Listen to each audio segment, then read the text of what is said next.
Okay, first, Bridget is going to hand out clickers. How many people are familiar with clickers? A good many. Okay. I know that some people use it. I'm going to talk about the ways I use it, but I know some people have never seen it. So I'm also going to show you exactly what you do with the iClicker. This is what you get when you are an instructor. All of the software that you need is on the iClicker base. So you plug in the flash drive to the base, and this is what's going to come up on your screen. And this is a Windows computer, so I'm going to click on Win. And then you'll click on iClicker. Okay, I've already created a class for this presentation, but it's very easy. Anytime you need to create a new class, you'll see my other two classes. You just click on New, and it asks you for the course name and the section number, and you're ready to go. You choose the class that you want, and then you click Start Session.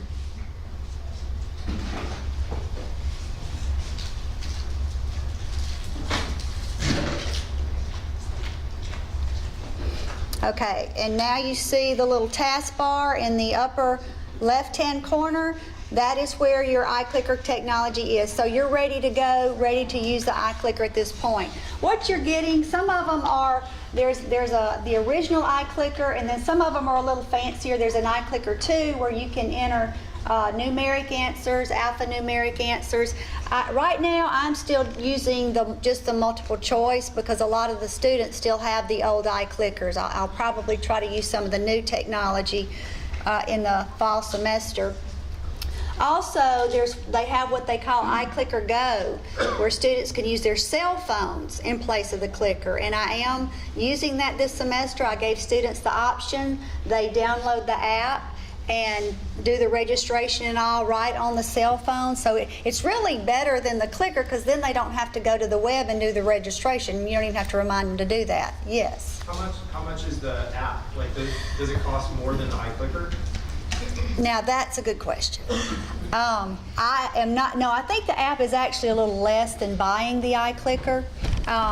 The downside to using the iPhone for the clicker is if they had another class that didn't use the iPhone app, then they would have to buy the iClicker and the app if they wanted to use both. So I do have on my syllabus, be very careful if you're taking other classes. If they're not using the iClicker Go technology with the cell phone, then you will, it would probably be more cost beneficial just to buy the clicker. So, I just installed it for free. but I think they will charge you eventually. They may charge me eventually.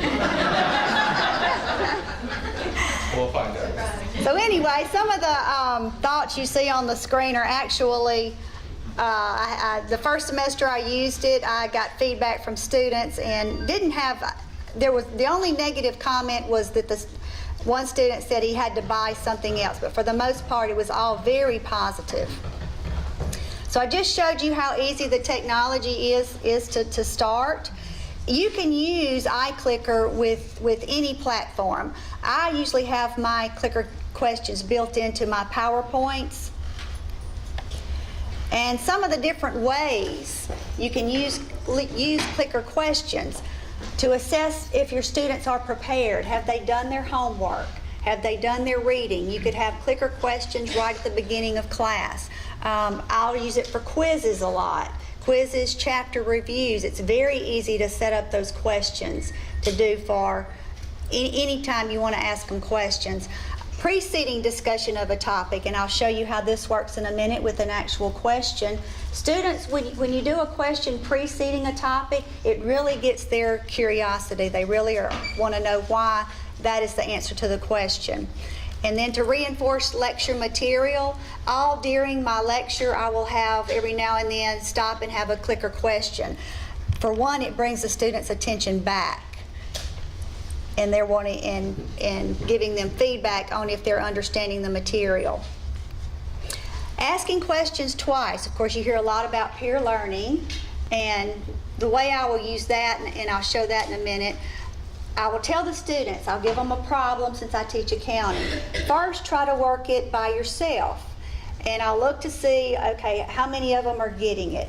Well, if I get a low percentage getting it correctly, I've got a LCD screen that shows me the percentage that are voting, and if a low percentage is getting it incorrect, then I'll say, okay, now I'll start the vote again. I want you to get into your groups. I've got them all divided into groups starting from the beginning of the semester. Get in your groups, work on it, and let's vote again.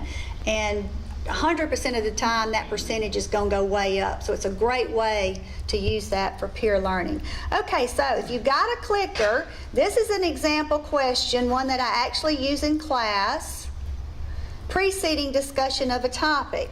And usually on this type question, go ahead and you can start voting, and you can see how it's polling up, counting up. What I'll usually do is allow the students, since I haven't discussed this yet, I'll say y'all discuss it among yourselves and then vote.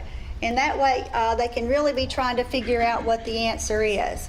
And using clicker, you can either set points after the class, you can go into each session and set points, or you can preset points at the beginning of the semester for the whole semester. But on this type question, since I haven't gone over the material, I will go back and just give them participation points just for voting. So I'll give you a few more seconds. And usually what I do, another good rule of thumb, how much time to allow. When students, about 75% of the class have voted, I'll tell them, if it's just a concept question, I'll say you have 15 to 20 seconds. If it's a problem they're working on in accounting, I may say you have 45 seconds to a minute to finish the problem. So you just match the number, you just match the letter and press the letter and then match the one? Press the letter, right. Did you turn it on? You turned it on, right? I did.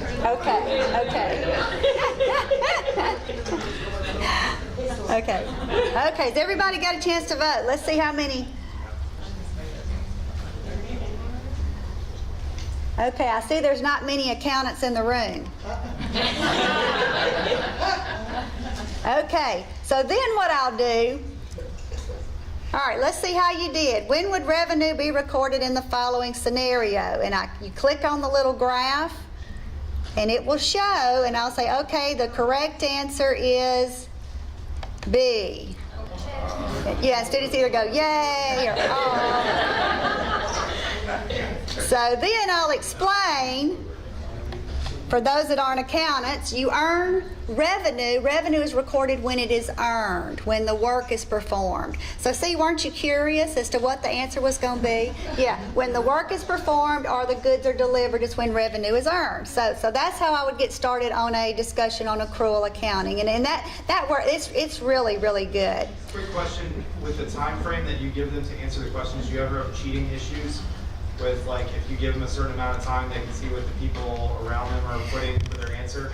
Do you ever notice anything like that? Like, would it be more beneficial to give them less time so they have less of a chance to really, like, kind of, I don't know, compare a little bit? Or is it better to give them a longer period of time like that? Yeah, well, like, on some, like this question, I'm going to allow them to discuss it anyway. It's just participation points. Now, quiz questions, I try to watch them. There may be some cheating, but the thing about cheating, especially in, well, probably most classes, they don't know if their neighbor's getting the answer right or not, so. I just wondered if you'd ever noticed, like, people, like, looking at other people's quizzes. Right. Well, I tell them to keep their eyes straight ahead, and I also tell them that if I don't know they're cheating, God does. So.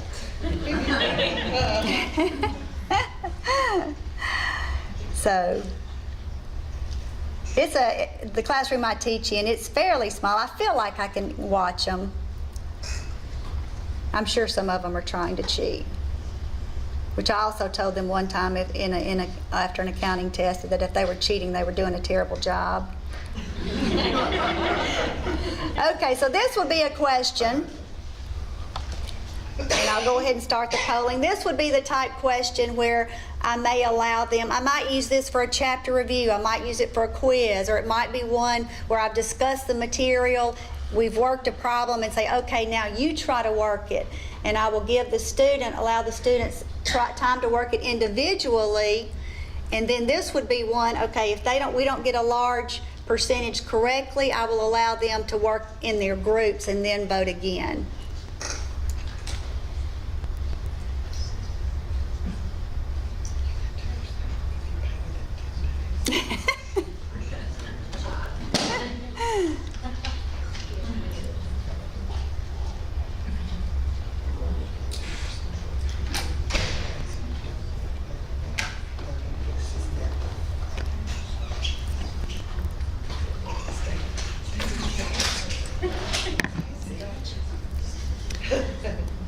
Okay, I'll give you 15 more seconds.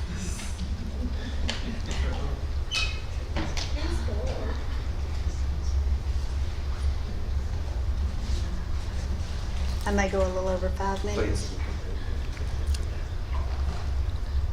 Okay. Definitely not accountants in here. Okay. Correct answer is D.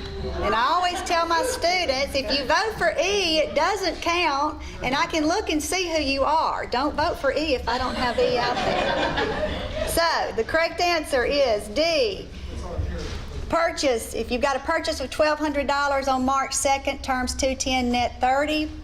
I won't get into the whole lot of accounting explanation. I know y'all don't want that. But you would subtract the return of $200. $1,200 minus $200 would give you $1,000, and then you've got that, if you pay within 10 days, you get a 2% discount. So you would subtract $20 from the $1,000 to get $980. Somebody remembered their accounting. So there's just a ton of different ways to use these questions. And here's a trivia question. And I will every now and then throw a trivia question into my lecture just to break things up. And they like these a lot.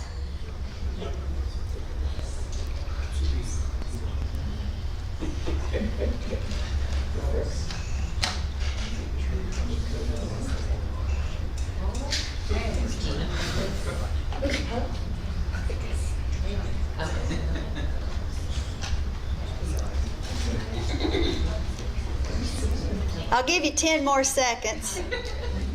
And I do always have to tell them on these trivia questions, I tell the class, you know, these don't count. These are just for fun, so don't freak out on me if you don't get the answer correct.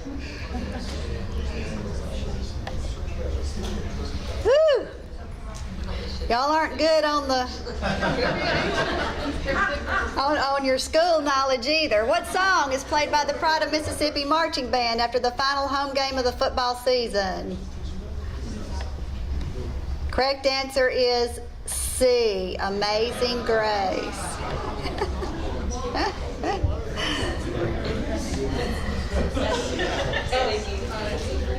Okay, so that gives you just a general idea of how I use them. Questions, you can prepare them ahead of time. Like I said, you could use them with PowerPoint, Word. If you had a web page open, you can use them with any platform. You can ask questions on the fly. If I want to do a multiple choice question,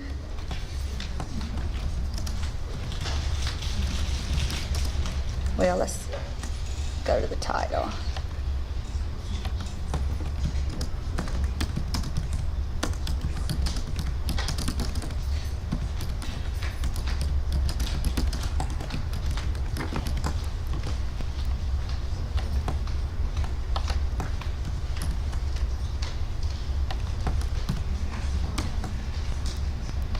So now, just type that question in. Voted the right way. Can you vote twice? Can you click it twice? If you click it more than once, it's going to count the last time you vote. Oh.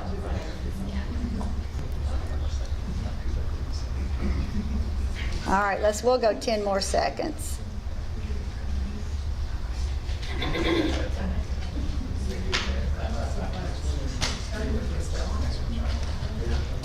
Okay.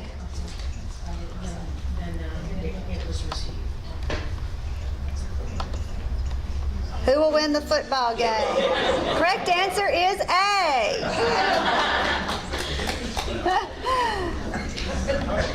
Okay, so you can't ask questions on the flies. They do say it's important to use your clickers consistently whenever you start using them, and a good rule of thumb is between 3 to 5 questions every hour. Like I said, sometimes if I'm doing a chapter review, I might have a few more. If I'm doing a quiz, it really just depends. Challenging questions are more effective. You want some questions that not all students are going to answer correctly, and it's also really good to focus on your key topics. So looking at the iGrader, which actually, let me X off.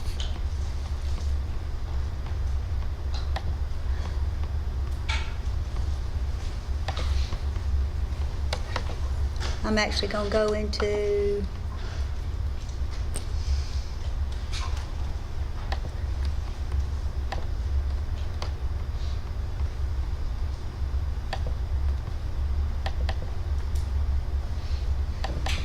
show you what the iGrader looks like.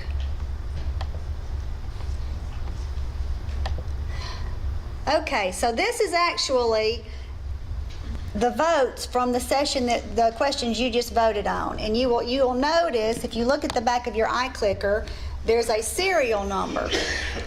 And the iClicker is actually recording the votes by serial number at this point. What you will do as an instructor, you will upload a roster. All right, the student will either do a registration on the iPhone or through the web with their iClicker, and they'll enter their serial number and their student ID number. So what happens after I've uploaded my roster, students have registered, and I do have on my syllabus how students do the registration, and I'm more than willing to help anybody or show anybody my syllabus if you'd like to see it.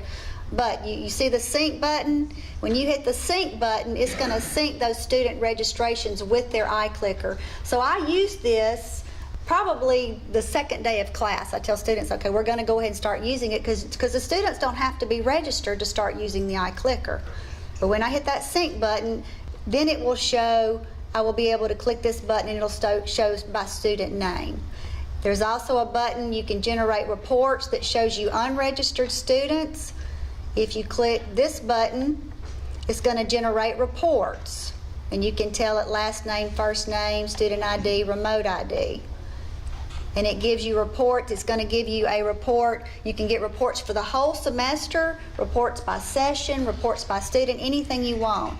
And then this button, if you click this button, it will give you a exportable file that you can upload into Excel. So very, very neat, very, very easy.